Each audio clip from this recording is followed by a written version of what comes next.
Well, here we are then for a very, very exciting episode. For the first time ever in F1 My Team on F1 2021, we race at the Emilia Romagna Grand Prix, aka the legendary Imola circuit, of course, newly released onto F1 2021. First of all, if you haven't seen yesterday's video or the previous episode more like at Bahrain, the season opener, then go check it out, round number 1, link up in the top right. But this weekend we arrive here with a few updates. First of all, upgrades on the durability for the MGUK, the MGUH and the Turbo are all on the way. Hopefully they arrive soon as we try to max out the car in terms of durability. Elsewhere, if we look at the performance chart, the entire grid is coming together, and even this weekend has to brought a pretty strong upgrade package as they try to close the gap to the rest of us. But the battle continues, and it's been a pretty tasty one so far, and you can see weather forecast this weekend is going to be dry. Now, after the first race of Bahrain, we picked up a full 25 points and a race win from P11 on the grid after a great alternate strategy and pace on the hard tire at the end of the race. We now jump into qualifying. You can see the helmet in the background. I've gone for the tricolore, the red, white and green, the Italian flag, because of course Ferrari is now our engine supplier, and this is one of their 2 home races, so I thought to myself, why not run it in Italian flag colours. So in Q1 I went for a hot lap on softs. It wasn't a great banker, so I went for a cool down lap. I went for a second push lap on the same set of tyres on that same run. I had enough fuel for it. I fueled for 2 laps on purpose, and my second one actually found quite a bit of time, already 5/10 up here as you make our way towards the final 2 corners and the end of sector 3. So currently we're P18, so we need this lap to get out of the bottom 5 as we make our way through the final couple of corners and back on the gas up to the line, and it's going to be an improvement of nearly 6/10. We go purple in sector 3 and move up to P15, which is not great, but the lap was more than enough to comfortably get out of the elimination zone, and we avoid a Q1 knockout. So yeah, the grid generally seems quite close together. We set a 111.2, which is not spectacular. I can do better, and hopefully will improve as qualifying goes on. In Q2, I tried my luck on mediums. Now, in this session, I'm going to try and go for 3 runs, 3 separate runs. So a medium run, a soft run, and another soft run at the end. So I went out nice and early. On my first soft one, I got, my first medium run, sorry, I got an invalidation through the chicane. Luckily, I had enough fuel and tyres available, so I went for a second push lap. And you can see here as we start the lap, making our way down into the first chicane, I try to carry some more speed, but you can see we do gain, but I just get a bit loose on one of the sausage curbs and end up going for a spin, and also get some wing damage going into the wall. Luckily, no further damage, so just some minor front wing damage to fix in the pit lane. So yeah, the medium run kind of went down the drain, both laps in the mud, and we're going to strap on a set of soft tyres. Now on my first one, we tried to pick up the pace, but I wasn't really going that fast. I was only half a tenth up, and then we found a bit of time through the mid-sector, but then I got some really big understeer into Acqua Minerale, and I just ran off the track basically and got an invalidation. A bit of a weird one, not sure why that happened. I wonder if the car maybe is bottoming out with the right height, but you can see again on my second lap, we just understeer off the track, which is really weird, and it hasn't happened before. So I'm not quite sure why that is the case, but eventually we put on our final set of soft tyres, and we did manage to get a lap in. So P16, no lap time as of yet, so we're going to send it. Across the start finish, DRS wide open. On the run down to the Variante Tamburello, down to 5th gear. Important here to break on the curb. 5th gear, nice and aggressive over the curbs, fighting the car, wrestling the car. To be fair, we actually lost a bit of time. It wasn't really a smooth run. Now the Variante Villeneuve, trying to avoid the inside left curb and then quickly back on the gas. But at the first sector split, we're 3/4 of a tenth down. Going through the hairpin, we managed to find a bit of time and get a pretty decent exit and recover the lost lap time as we now up the hill go into Piratella, turn 9, 5th gear, nice and aggressive on the curbs and finding a little bit of time. Acqua Minerale then this time, we turn in a lot earlier and I get off the gas a little bit to try and not understeer off the track. But again, we're not really up just yet, we're down again in the middle sector, so we're not really flying as of right now. But through the chicane, we absolutely nail it, we hit it beautifully, get the run and the momentum, and we find nearly 2/10 as we now make our way into the final 2 corners. Ravazza number 1, 3rd gear, aggressive again, using every single bit of the curb. Ravazza 2 as well, right on the white line and on the limit as we then run up to the start finish, and in the end improved by 2.2 tenths, which is actually not too bad. There was more time in it, as you saw, but at the end of Q2 we finish in P12, and unfortunately we are out of qualifying. Could I have got Q3? I think we could have. If you look at our first sector and the time we lost through Acqua Minerale just before the end of Sector 2, there was enough in there to maybe get to Q3, but even then, I don't entirely mind P12. I think we get the choice of the alt strap, the free tyre choice, which could be massive. So, yeah, we're going to see how it goes. It's my first time doing a 50% race around here, so I don't know what to expect. So it should be fun. So let's jump into it and let's see what happens around Imola. Hello there and welcome back to Imola, home circuit of the Scuderia Ferrari.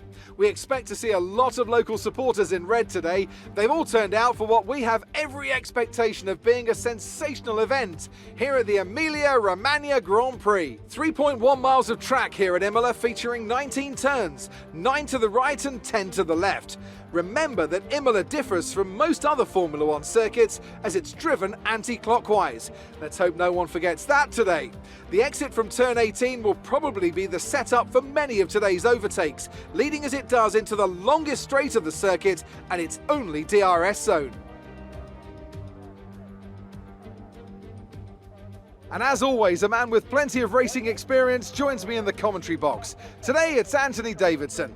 Tell me, Ant, you're no stranger to surviving the melee of turn 1. So how do you keep out of trouble when there's so much going on around you? Well, the throttle goes both ways, Crofty. You've got to have the discipline not to try and win the race on the first lap. So always be prepared to lift early and give those around you more space. Trying to be the last of the late breakers with half a dozen cars around you may pay off from time to time, but it's also a great way to lose your front wing.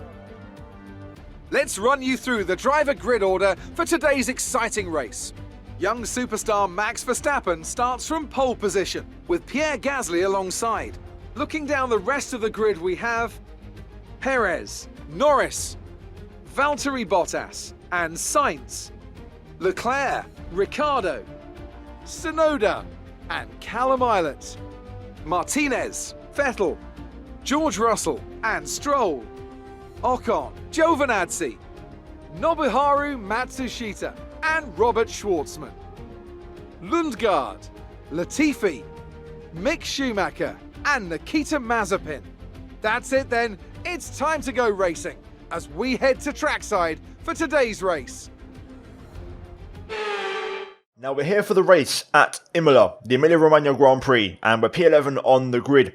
Now we are on the alt strat, which is a good thing because it keeps our options open, and what I mean by that is, I don't know what the strategy is here, to be honest with you. I've not done any 50% races, so I don't know how tyre wear works. We could do medium soft, or it could be medium hard, so whatever it may be, the option of starting on medium gives us the possibility of either way on strategy. Fuel-wise, this is the one thing I do know. We're going to run the lowest possible fuel, which is 3.7 laps less. And I've learnt my lesson. The car is super efficient, so we should not have any issues in terms of fuel saving, especially if we get a safety car. So yeah, I'm looking forward to it. I can't wait. It's been a moment I've been waiting for a long time, but finally we're racing F1 My Team around Imola. Right, let's do this. Hopefully a decent start, because the run down to turn 1 is a big one. Lights down, away we go. It's not a good start. We've been jumped already. Russell gets by, so does Sebastian Vettel. We're going to try and fight back here. I'm going to go to the outside, although to be fair, Vettel's been lunged by somebody else. There's contact. I think Stroll actually took out his own teammate there, and we managed to go through. We're going to cut off Lance Stroll here into the Villeneuve chicane. The AI going very slow here. From my experience in 25% races around here, the AI are quite aggressive, so we need to be really careful we don't lose the front wing. The virtual safety car has been deployed. Slow down and maintain a positive delta. There's been an incident resulting in a high level of debris on the track. Okay, so virtual safety car. We did get a warning for a collision with Sebastian Vettel, who seems to have dropped back a bit. Not sure what happened to him. Either way, virtual safety car, let's make sure we have a nice clean VSC face. I think the car at the front of this train has wing damage. It's an AlphaTauri, and that's allowing one of the Red Bulls to get away, which is probably going to be Max Verstappen, to be honest. Let's see if we can time this restart though. Easy does it here. Let's try and cut that delta down by a little bit. We'll only cars pit on the first lap and get off the soft tyre. I don't think they will.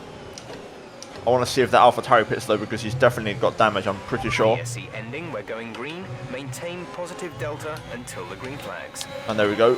The AlphaTauri pits. And the VSC Delta is going to benefit us there. He's timed that beautifully. Right, back on the way. Got some action down to turn 1, which could have a knock-on effect further down. We're just going to try and take it easy and get up to speed here in this race, gradually. Down to the variante Villeneuve. Look at this. It's all kicking off.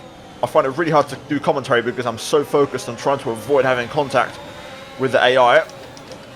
Oh, no, Ricciardo's going to force Russell to go wide, and I can't make that move. That's a shame, because I had Ricciardo there. I did pass him, but he kept on trying to keep his nose in. We've got Stroll having a look up the inside here in the Aston Martin, so we're going to have to just try and keep him at bay into Aqua Minerale. Stroll, to be fair, around the outside. He's having a look. I'm going to just hold him off. He is on softs, to be fair, so to be expected. But what a crazy start to the race already. Just trying to see if I can hang on to these soft runners, to be honest. There we go. We've got the gap now. Stroll and Matsushita are battling, so we've got a bit of breathing room. So we're P9 already. After a crazy opening 2 laps, DRS will now be enabled, and in theory the AI should stop running max engine power, so we should be a bit more on the pace. Whew. Right, breathe. DRS is being enabled this lap. We can use DRS when you are within 1 second of the car ahead and in the DRS zone. Starting to find a bit of pace now and get into a rhythm. I was just about hanging on to Ricciardo's DRS. Now we're starting to make some progress and get a bit closer, and we're also catching up to the cars ahead, the likes of Sainz and Tsunoda, so we're making progress now, and the race is just starting to open up a little bit. Perez fastest lap, 1 minute 12.9. Let's see what we do. We're 13.4 to be fair, which is not a million miles away, so looking decent. Ricciardo here trying to have a look at Russell into turn 1. Will he go for it? Yes, he will. This may present an opportunity for us. And there it is. They're both a bit slow off the corner. We're going to try and get them both. We get a warning for track limits as we have a bit of contact with Ricciardo. To be expected, but we've made it. We managed to squeeze through and up to P7. And that's kind of the nature around here. The AI just kind of trip up on each other. We have to try and be smart and just, you know, try and clear them basically. So there we go. Another 2 places made up. On the medium, we're looking pretty decent right now in this race. So there's been a bit of a change. Sainz has overtaken Tsunoda, and we're now closing in on these two who have been battling, but we've got the pace advantage. I was actually catching them a little bit per lap even when I was outside of DRS range, so that kind of highlights it. To be fair, I'm expecting the softs to start dropping off a little bit already because it's quite a rear limited circuit. My rears are like 15 to 16% already on medium, so the softs must be starting to struggle just a bit on rear performance. I'm also just trying to keep your MFD for a new strategy option. What's this then? Copy that. Okay, so fair enough, the team reckons alternate 1 stop on softs is possible. So that's confirmation of my suspicions, hence why we start on the medium. But as I was saying, it's quite a rear limited circuit. You can see my rears compared to the fronts are quite a lot higher. So yeah, we're just going to try and manage the rear tyres a bit. I've been having some temp issues, which we may have on softs as well, to be fair. I forgot to lower my pressures for the race, so we may have some rear temp issues. So I'm just trying to not drive completely flat out and just manage it a little bit. Right, this is it. We can set up Tsunoda here. Great late braking there into Ravazza 1 on the power out of the second Ravazza. Here we go. Look at how Tsunoda pulls away on the straight. Can we try and get a look in here? We're a bit far back. It does have the DRS from Sainz. Not quite close enough, unfortunately. Thought we could have had a go, but it wasn't to be. This lap we're even closer. Maybe this time we can get it. Yep, Tsunoda has a bit of a moment. And he actually pits, to be fair, so this might give us a chance to pass Carlos Sainz. I'm a little bit far back, but with the overspeed effect, we could get a run into turn 1 here. Forcing Sainz to go defensive into turn 1. We'll keep the pressure on him. Maybe we can pass him. Let's see. I'm expecting Sainz to pit anyway this lap, but still, I thought I'd try and get an overtake done for the video. Looks like we're not quite close enough though. Maybe out of here. Sainz has a bit of a moment again. So do we though. Not quite able to get by. Right, we're expecting Carlos in. If he doesn't, we'll easily pass him. But he should be pitting this lap. No, he doesn't. He stays out. Fair enough. Well, this is going to be like taking candy from a baby. Here we go. Nice, easy move. and we're through up into P4. Let's try and close in on Bottas and Norris a little bit if possible before they pit. Oh, that's a bit wide through there. Okay, Valtteri Bottas pits. So there we go, up to P3. Personal best from us and purple in sector 3. So running at a decent pace. Let's see if we can try and close in on Perez and Norris. Schwartzman pits. Robert is in the pits. Robert in the pits. And there we go, Lando and Perez both pit. So we're going to take the race lead. Now we've got to try and go long, all the way until lap 20.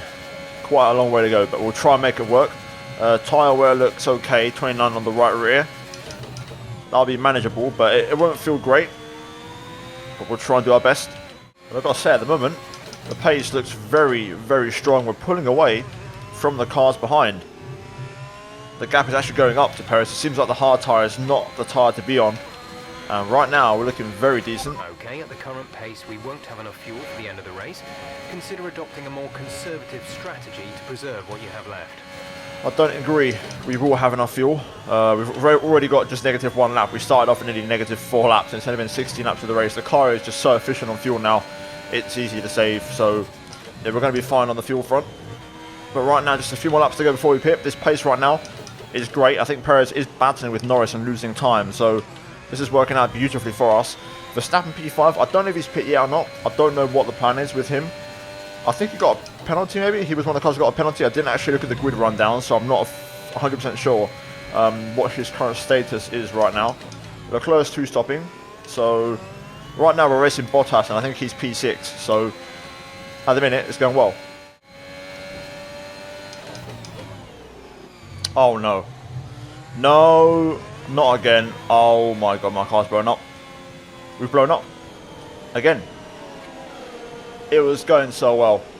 We was on for P5 after the pit stop on softs. We could have won this race. Why has this happened again? Oh, mamma mia. Ferrari engine blows up in the Italian Grand Prix.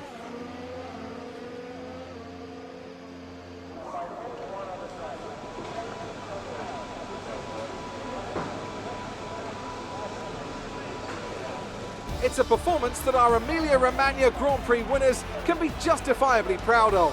And I'm sure there'll be celebrations tonight.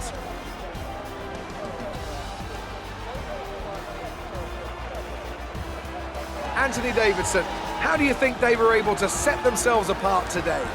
Well, this was a real team victory. They put together a solid strategy today that appeared well suited to the conditions out on track. The driver did everything that was expected of them in the moment to really execute the team's plan to perfection. A shining example of how F1 really is a team sport. Red Bull put up an outstanding fight for the front position today, and it's great to see it paid off for them. They do so much for the sport that you can't help but be delighted by today's race win.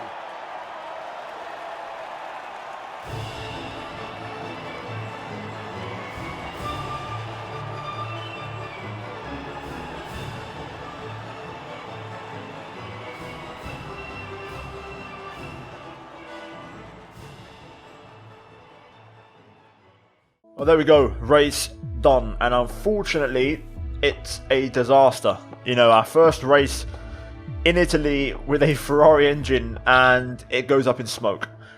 The good news, in a way, I guess a small kind of consolation, is that Verstappen only finished P7 that race from P1. So Max had a bit of a disaster. The race went a bit sideways for him on a 2-stop strategy. So that's like a small positive I could take from that and kind of relax that we didn't lose too many points in the championship. But Perez picks up the win and the fastest lap. Lando P2, Bottas P3, and then both Ferraris P4 and P5. Schwartzman P6 from P18 on the grid. Great recovery from Robert around a track where you can't really overtake. Verstappen, Tsunoda, Ricciardo and Matsushita scoring the final point for Alfa Romeo. Missing out on the top 10, Stroll, Ilott, Gasly, Russell, Vettel, Ocon, Lundgaard, Giovinazzi, Schumacher, Latifi, and then Mazepin and myself out of the race. So then, after 2 rounds, we're going to look at the championship, and you can see we're P2. So it's a good thing we won the first race because we haven't lost too much ground. Perez looking pretty strong right now. Verstappen equal on points with us after that race here today. And both Mercs also not too far behind on 24 and 23 points respectively.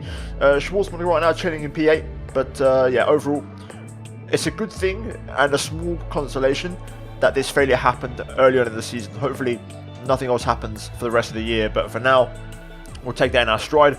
In the constructors, we're P3, Mercedes overtake us, Red Bull extend their lead, and Ferrari are not too far behind. So yeah, it looks like it could be a promising season, to be fair. Mercedes seem to have bounced back a little bit. It seems like Lando's kind of freshened things up a bit, and Mercedes look a bit stronger. Red Bull are strong as always, and we seem to have taken a step forward this year. So it's going to be exciting, I think, moving forward. But the next race is going to be Portimao, the Portuguese Grand Prix. Again, my first ever time doing my team around that track as well, so hopefully you guys tune in for that one. But that was it for the race here at the Emilia Romagna Grand Prix. We're now going to move into upgrades. It looked like you had a few mechanical hiccups during that race. Yeah, you could say that. I think we need to work on a few things with the engine, but you know what? I think we'll come together and we'll make sure that things work well in the future. You lost to your teammate today. Was it just not your day? Well, no, but to be fair, it's an irrelevant comparison. We retired, but Robert had a great race, good recovery, so happy for him for achieving that. Appreciate your time. So after that race, unfortunately we do lose out to Ricciardo quite a bit in the rivalry and miss out on quite a few points, but still, overall, I'm not too concerned. I think we've got a much better chance of hopefully recovering those points. Acclaim-wise, nothing for us, but Robert on the cusp of level 12 it looks like, so hopefully he'll achieve that soon. Finally, in terms of cash payouts and money and that, let's have a look and see what we get. So we get a full payout from all of our sponsors, which is great. And then in terms of bonuses, there's going to be some damages on my end, and so is on Robert's, to be fair. So not a lot of extra bonus, but still plenty of cash to burn if necessary. But now let's move into those upgrades and hopefully try and avoid a repeat issue of what we just had. So back in the office, and we're going to go to the messages tab first. Do we get any compensation for that failure? No, we don't. So shades of Honda with Ferrari.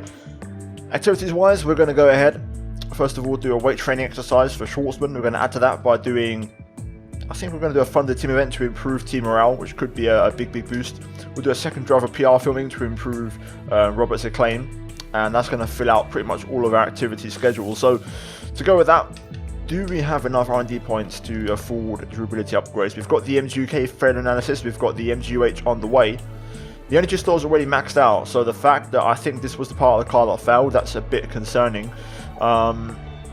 We can afford the gearbox failure analysis, to be fair, so I think we're going to go ahead and get that on as well. So we'll purchase that one, and then hopefully in the next race we can try and get the ICE, and then that would be it. Then officially the car would have had all of its upgrades put onto it, and it would officially be maxed out. So let's compare to the next race. Let's see if the MGUH failure analysis arrives on the 20th, first and foremost. So good news, the upgrade has arrived, which is awesome. But before we continue, we have been hit with a marketing department event. So let's see what they have to say. Driver booking conflict. Schwartzman is due to do an in-house shoot to promote some new merchandise today, but the opportunity has come up to have some personal spotlight with a big news outlet. We can only fulfill one. Which one should it be? So we go for merchandise, it improves team acclaim and our cash flow, or spotlight improves Schwartzman's acclaim. Again, we don't really need the acclaim for us or the cash, so we'll go ahead and give Schwartzman the spotlight. And there we go then, we're ready for the next race, the Portuguese Grand Prix at Portimao. First of all though, let's go double check and confirm the engine failure was indeed an energy store. It was. So that is a bit annoying because we are already going to have to take a penalty at some point this season because we only get 2 energy stores and one of them has already blown up. So not ideal, not what you want to see. We'll consider when the time is best to take an energy store penalty. If we just get the energy store by itself, it should be just a 5-place grid penalty. So, or I think 10 places maybe, I'm not quite sure how it works to be fair. Let me check. Does it say here? No, it doesn't.